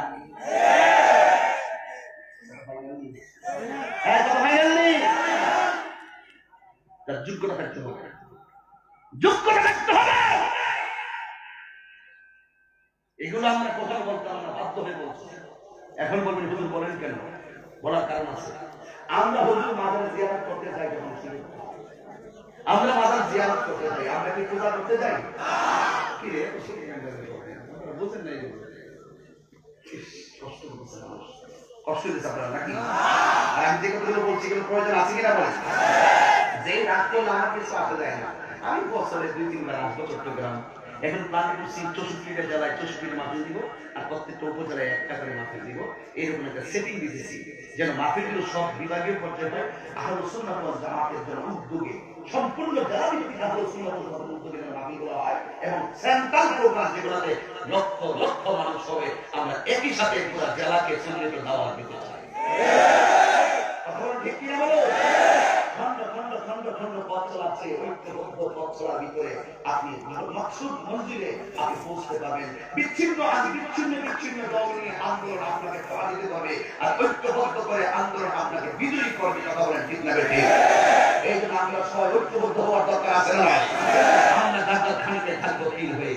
আজকে এখানে হুজুর এসেছেন, হুজুরের খানকে আছেন, আমি আছি আরেকটা জায়গায়, আরেকজন পিছনে আরেকজন খানকায়, কেউ কেউ সবাই গাদ্দার খানকায় তিল হয়ে তারা তরিকত শরীয়ত তরিকত হাকিম মারিফতের দীক্ষায় মানুষকে দীক্ষিত করবে, মানুষকে কোরআন সুন্নাহর আলোকে নসিহত করবে। তাহলে কোরআন কালাম টেনশন হয়ে যায়। মানুষের সংবিধান হিসাবে কেমন সকল সমস্যার সমাধান হিসাবে আর কোরআনকে ইউজ করে মানুষের জীবনকে দমন করবে। আর রাসূলের পাকের উপরে ইউল্লাহ আল্লাহ মুহাম্মদ মুস্তাফা সাল্লাল্লাহু আলাইহি ওয়াসাল্লাম দাঁড়ি সাবর আল্লাহ মুহাম্মদ ইজ দ্য মেসেঞ্জার অফ আল্লাহ, আল্লাহ সাহেবুল মাহমুদ দাই আল্লাহ সাল্লাল্লাহু আলাইহি ওয়াসাল্লাম লা ইলাহা ইল্লাল্লাহ তুমি না মুহাম্মদ রাসূলুল্লাহ অধ্যবক্ষণী মন্ত্র করদাও রাসূলের পাকের নাম জপলে গুনাহ হয়ে যায়। সেই রাসূলের তালিম তারবিয়ত এবং তাওকিন দিলেন এবং তালিম তারবিয়ত স্থাপন করে মানুষকে দিনের সাথে আনবে।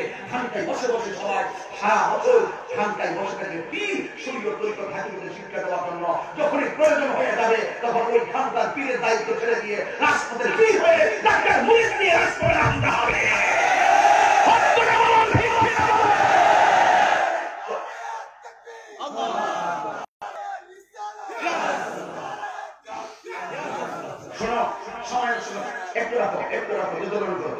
আমি একটি কথাই বলতে চাই, আমার কথাগুলো একটু টিকা লাগবে, কিন্তু সময় এসেছে সকলে বসতে হওয়া।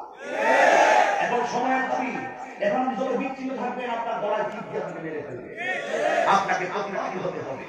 আমি কাহিনী মানুষ হিসেবে ছোট হতে পারি, কিন্তু ভিতরে একটা স্বপ্ন, যদি আমরা টঙ্গীর এসকেমায় গিয়ে যদি আমরা শূন্য এসকেমা,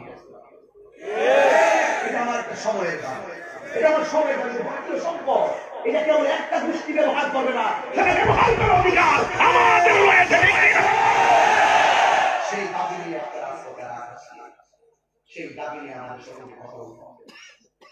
এটা বাংলাদেশ জাতীয় সম্পদ, এটা কারোর ব্যক্তি বিএনপি সম্পত্তি নয়, এটা আমাদের সরকারের কাছে জোর দাবি।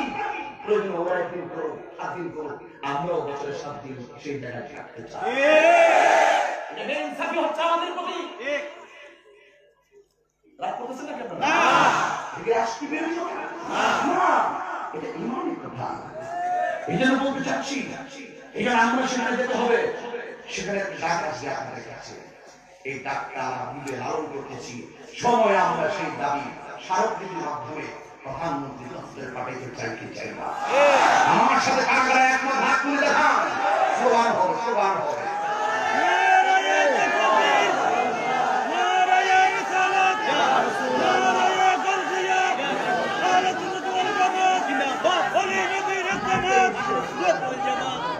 সকলে বলুন আল্লাহু আকবার। আরো জোরে আল্লাহু আকবার।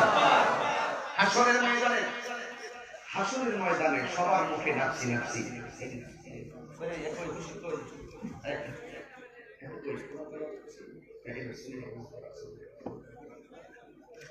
এই শোনো, একটি কথা বলি, সব নবীদের মুখে নাফসি নাফসি। হুজুর, আমি নিজের কানে শুনেছি, আমি নিজে বক্তব্যটা দেখেছি। হ্যাঁ, ভালো হাফেজ, খুব ভালো হাফেজ। আমি নিজের চোখে বক্তাকে দেখেছি। রাজনীতিবিদরা অনেক আছেন, নিজের কানে শুনেছি। আমি তাকে ব্যক্তিগত ভাবে চিনেছি, যদিও আমি তার বাড়িতে যেতে নাহি পেরেছি, যদিও তার বাড়ি ঘর নাহি চিনতে পেরেছি। সে বলেছে হাসরের মাঠে আল্লাহ রাসূল সুপারিশ করবে দূরের কথা, নিজের জীবন নিয়ে ইংরেজি রাখি। কেমনে ঠান্ডা হয়ে বসে থাকবে? হাত বাঁধি দিবি পা আমার গ্রাম হতো বলতাম সোটা দিয়ে, এখন বলতাম না।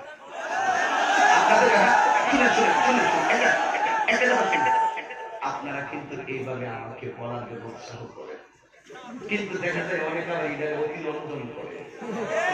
এগুলো আমি আগে বুঝতাম না, এখন কিছুটা বুঝি। আমার বন্ধু বলতেছে, আবার বাস্তবে আজকে দেখছে, ইউটিউবে অনলাইনে অনেকবার দেখছে। ওদেরকে অনেক মোবারকবাদ।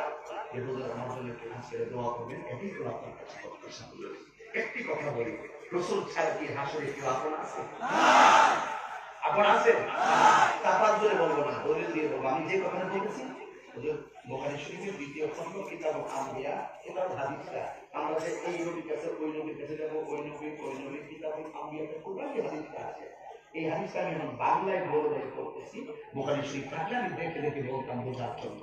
তো সমস্ত নবীগণ বলবে আমরা পারবো না, কিন্তু ঈসা নবী একটা ব্যতিক্রম কথা বলবে যে আমি যদিও পারবো না, তোমাদের জন্য একটা রাস্তা দেখাই দিতে পারি। রাস্তাটা কি? সুন্নাত মান কথা সাল্লাল্লাহু আলাইহি ওয়াসাল্লাম ওয়া তারিকুল সুন্নাতিনা তাহবিলা আকিম সালাতাল দুরুকি শামসি ইলা ফাসাতিল লাইল ওয়া কুরআন ফাজর ইন্না কুরআনাল ফাজরি কানা মাশহুদা ওয়া মিনাল লাইলি ফাতাহাদ্দার বিহি নাফিলাতান লাক আসা আইয়াবআস রাব্বুকা মাকামান মাহমুদা। সুবহানাল্লাহ।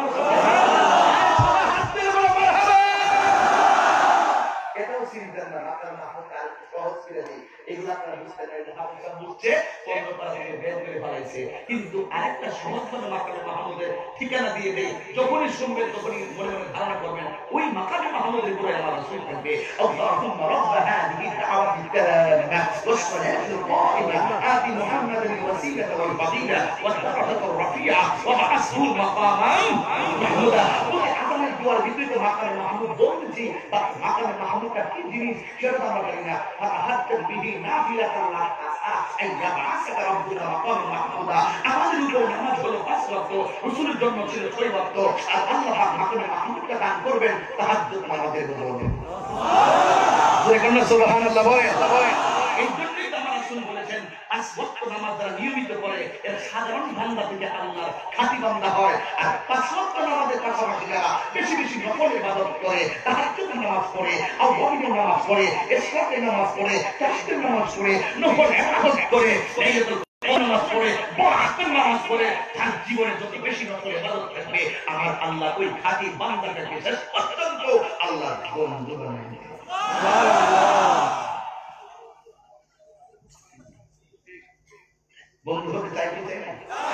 আমরা কি মাজার জিয়ারত করি না মাজার পূজা করি? যারা বলে মাজার পূজা করি এদের জন্মে ঠিক আছে?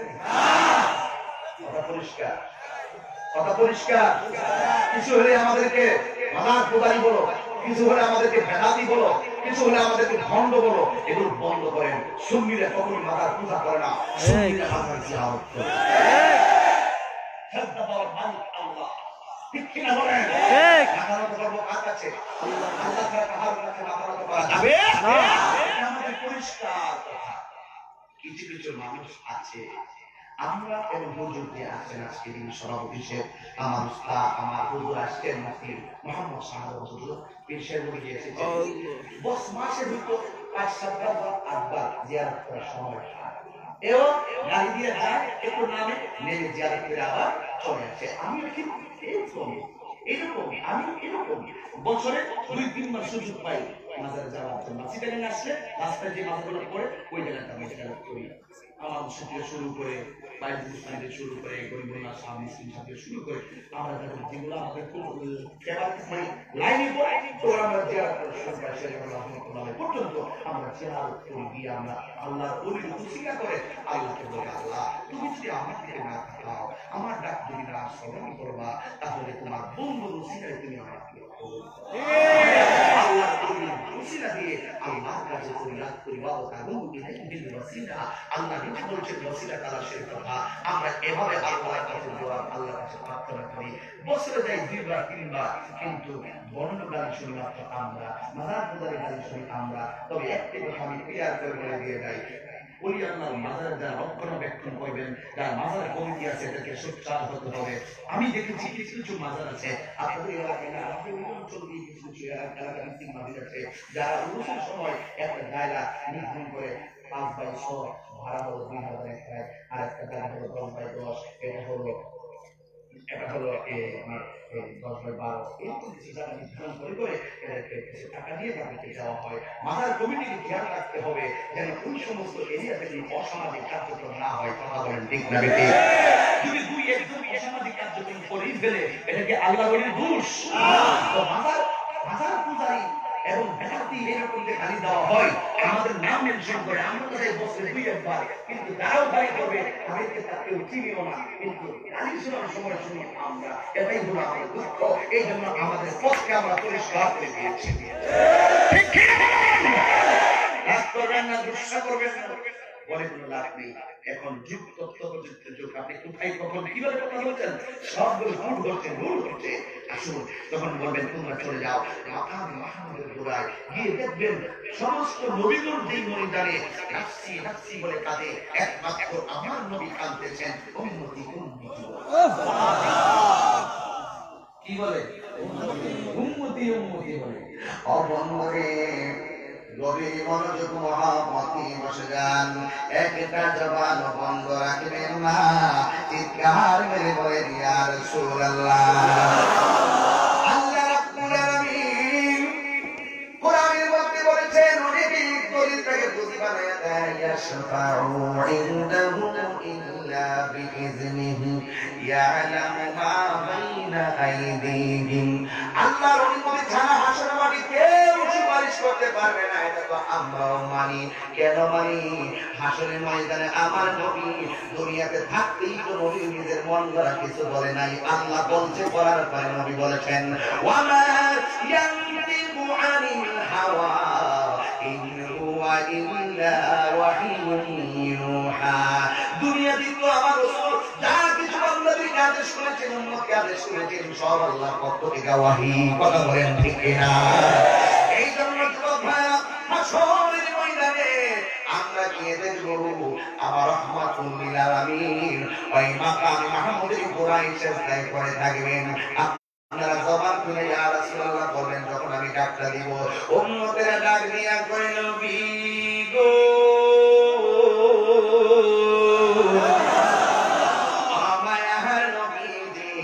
আমরা সব নবীর কাছে গেলাম, কিন্তু কোন নবী আমাদের দিকে মায়ার হাত বাড়াই নাই। ইয়া রাসূলুল্লাহ নবী, আমরা আপনার কাছে এসেছি, তবে একটা কথা মনে রাখবেন, হাসরের ময়দানে সর্বপ্রথম হিসাব হবে নামাজের হিসাব। কথা বলেন ঠিক কিনা? সর্বপ্রথম হিসাব হবে নামাজের হিসাব। সব উম্মতের তাইনা আমার নবী বলবেন, ইয়া রাসূলুল্লাহ, ইয়া হাবিবাল্লাহ নবী গো, আপনার উম্মত বিপদে পড়ে শেষ ভরসা করে আপনার কাছে এসেছি, মেহেরবানি করে আপনি আমাদের জন্য একটু সুপারিশ করুন না। নবী আমার জবান, নবী আমার সির মুবারক তুলবেন না, সাজদার ভিতরে আমার নবী পড়ে থাকবে। কেন পড়ে থাকবে? দুইটা কারণ আছে। এক নম্বর কারণ, হাসরের ময়দানে দুইটা রং ধারণ করবে, একটা হলো কাহ্হার, আরেকটা হলো রহিম। হাসরের ময়দানে আল্লাহ থাকবে কঠিন কাহ্হার, আল্লাহর সামনে কথা বলার কারো ক্ষমতা নাই। আমার নবী তখন সিজদার ভিতরে পড়ে থাকবেন, আল্লাহ রাব্বুল আলামিন কাহ্হার হয়ে থাকবেন। যেমন দুনিয়ার ভিতরে কোন বাবা যদি সন্তানকে বলে খবরদার খেলতে গেলে কেন, মাদ্রাসায় ইউনিভার্সিটিতে গেলে না কেন, তুই বাড়িতে আসি করে বাইরে হাঁটি ঘোরা ঘোরা বানানো, কিন্তু সন্তান সন্ধ্যাবেলা বাড়িতে আসছে, মা ডাক দিয়ে তুই ঘরে আয়, সন্তানকে আব্বা মারবে, বাবার ঘরে সন্তান ঘরে দিতে যায় না, তখন বাবা অনেক কঠিন। যখন মাত্র 10টার পরে বাবা ডাক দিয়ে আইসা পর ঘরের ভিতরে চলে আয়, ঘুমায় যায়, সন্তান মনে করে আব্বা যেহেতু তোমার রাগটা কমে গেছে, আমার ডাক দিয়েছে মানে আব্বার গুসা নাই, আব্বার রাগ নাই, আব্বার অভিমান নাই, সন্তান ঘরের ভিতরে নির্ভয়ে চলে যায়। হাসরের ময়দানে আল্লাহ যখন হাত থাকবে, সব নবীগণ একবার স্তব্ধ, কিন্তু মুখের মধ্যে শুধুমাত্র একটা স্লোগান, ইয়া নাফসি বলে কাঁদবে। আমার নবীর কাছে যাওয়ার পরে দেখবে নবীর উম্মতের জন্য কান্দেন। উম্মত ডাক দিয়ে কয়, ও দয়াল নবী দয়া করো না, বলো ও দয়াল নবী দয়া করো না, বলো ও দয়াল নবী দয়া করো না, দয়া করো না গো নবী দয়া করো না, তুমি ছাড়া হাসরের দিনে আপন কেহ নাই। ঠিক কিনা বলে? সব নবীদের কাছে গেলাম, কাজ হইল না, তুমি তোমার উম্মতের দূর করো না, দূর করো না গো নবী, দূর করো না, তুমি তোমার উম্মতের দূর করো না। এই দয়াল নবী দয়া করো না। এইভাবে সব উম্মতেরা দয়া কাটবে, নবী আমার সিজদার ভিতরে পড়ে থাকবে, নবী মাথা মোবারক তুলবে না। কারণ আমার আল্লাহ হলো কাহ্হার। নবীর একটাই কথা, আমার আল্লাহ যতক্ষণ পর্যন্ত আমাকে ডাক দিবে না, ততক্ষণ পর্যন্ত মাথা ঠেকাইলাম আমি তুলব না। এই কথা বলার পরে আমার নবী পড়ে আছেন। শেষ পর্যন্ত এই নবী উহুদের জমিনে ইসলামকে হিন্দুকে প্রতিষ্ঠা করতে দেয়, রক্ত ঝরাইয়া উম্মতকে বলে নাই যেই নবী তায়েফের জমিনে রক্ত মুবারক ঝরাইয়া উম্মতের বলে নাই, যেই নবী বদরের জমিনে এত ত্যাগের মধ্যে থেকেও রমজানে উম্মতকে বলে নাই। কথা বলেন ঠিক কিনা? এই নবী সারাটা জীবন রমজান মুবারকের ভিতরে সিজদায় পড়ে উম্মতি বলে কেঁদেছে। সেই নবীর কাছে হাসরের ময়দানে উম্মতে গিয়া তুই নবী গো মেহেরবানি করে একটু আমাদেরকে সুপারিশ করুন না, কিন্তু দেখা যায় আমার নবী মাথা বলে না। শেষ পর্যন্ত নবী যখন পড়ে আছে, পৃথিবীর সবাই আপনার সন্তুষ্টি কামনা করে, আর আমার আল্লাহ নবীর সন্তুষ্টি চাই। বন্ধু নবী সিজদায় পড়ে আছে, শেষ পর্যন্ত আমার আল্লাহ ডাক দিয়ে বুখারী শরীফের 2য় খণ্ডের শেষ দিকে এভাবে এসেছে, ইয়া মুহাম্মদ জীবনে আল্লাহ কোনদিন নবীর কোরআনে ইয়া মুহাম্মদ বলে ডাক দেয় নাই। এক জায়গায় ডাক দিয়েছে ইয়া আইয়ুহান নবী, ও নবী, আরেক জায়গায় ডাক দিয়েছে ইয়া আইয়ুহাল মুসাম্মিল, ও কম্বলওয়ালা, আরেক জায়গায় ডাক দিয়েছে ইয়া আইয়ুহাল মুদাসসির, ও চাদরওয়ালা, আরেক জায়গায় ডাক দিয়েছে ইয়াসিন তাহা, এভাবে নবীকে ডাক দিয়েছেন। আমার ভিতরে রাসূলকে ইয়া মুহাম্মদ বলে ডাক দেয় নাই, কিন্তু হাসরের ময়দানে আল্লাহ ডাক দিয়ে নবী ইয়া মুহাম্মদ সাল্লাল্লাহু আলাইহি ওয়াসাল্লাম এরফা রাসাকা, বন্ধুর দরবারে বন্ধু থাকবি গো, মাথা মুবারক নিচু করে থাকা শোভা পাই না।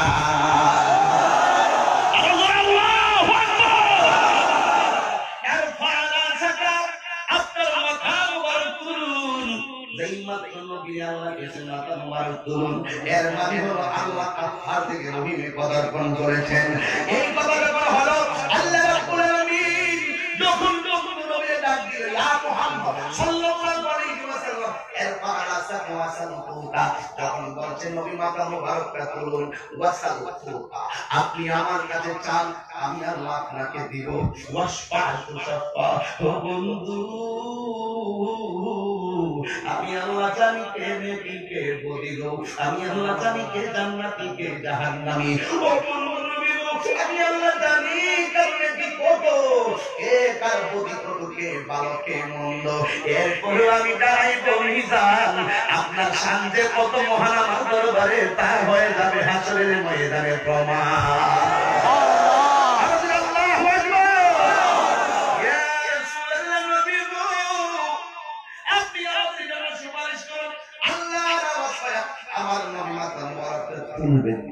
আল্লাহ রাব্বুল আলামিন ডাক দিয়ে কয় ওয়ালা সাউফা ইউতিকা রাব্বুকা ফাতারদা।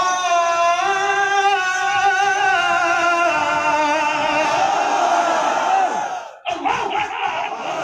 আল্লাহ রাব্বুল আলামিন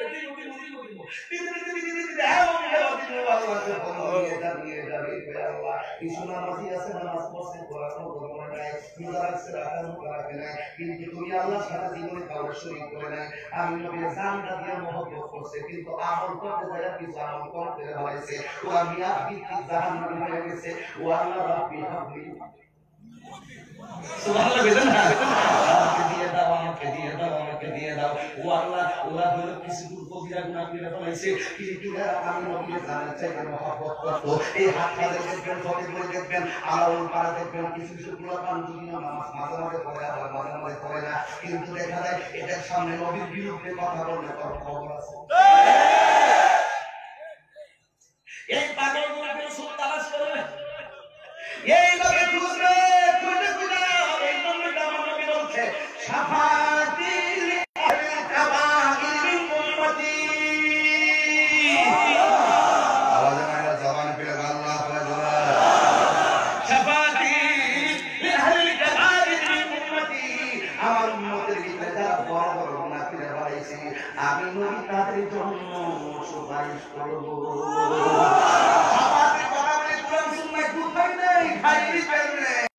আমরা চোখের মধ্যে লাগাইছি সিদ্দিক আকবরের চশমা, তুমি চোখের মধ্যে লাগাইছো আবু জাহেলের চশমা।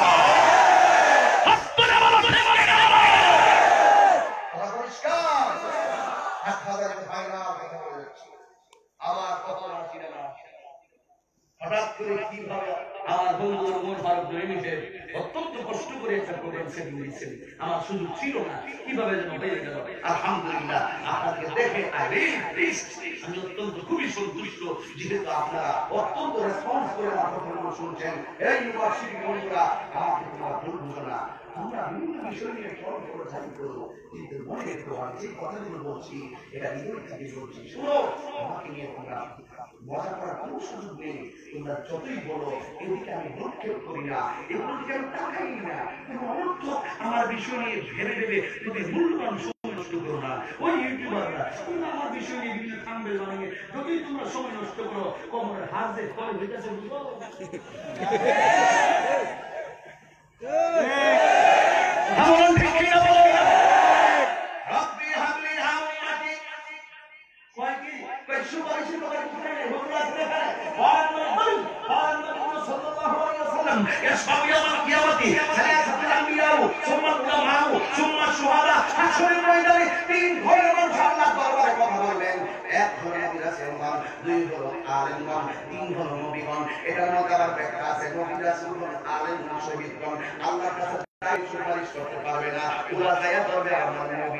একমাত্র আল্লাহ যখন হাকিম হবে ওই ময়দানে উকিল হবে একজন, তিনি হলো রাহমাতুল লিল আলামিন।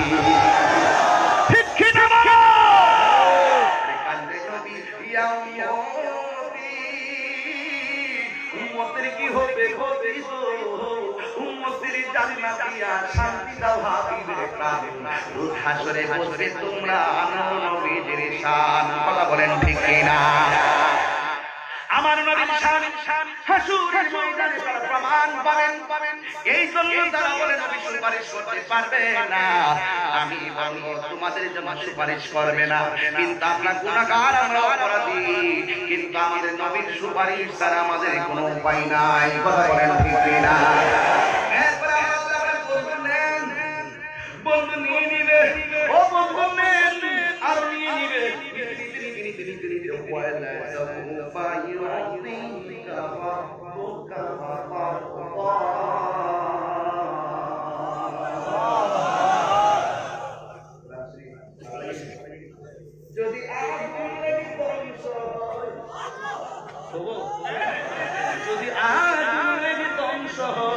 হাজারি বয়ের দোকান বিশ্ব থেকে হারাবে না পবিত্র কোরআন বিশ্ব থেকে হারাবে না পবিত্র কোরআন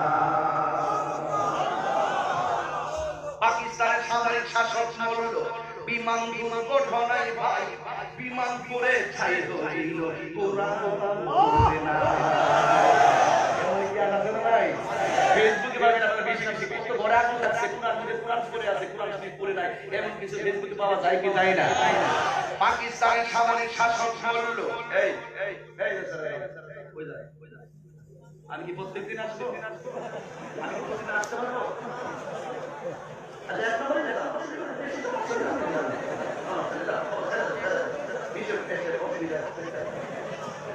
কষ্ট কি সামনে আমি তো ভাবলাম একটা গ্রাম বাংলা কথা আমি কিছু আঞ্চলিক কথা বলতে পারি আপনারা কি কষ্ট পেয়েছেন আমার কথা কি পরিষ্কার পাকিস্তানের সামরিক শাসক বলল বিমান দুর্ঘটনায় ভাই ও বিমান পুড়ে ছাই হইল কোরআন পড়ে না ঠিক কি না বলে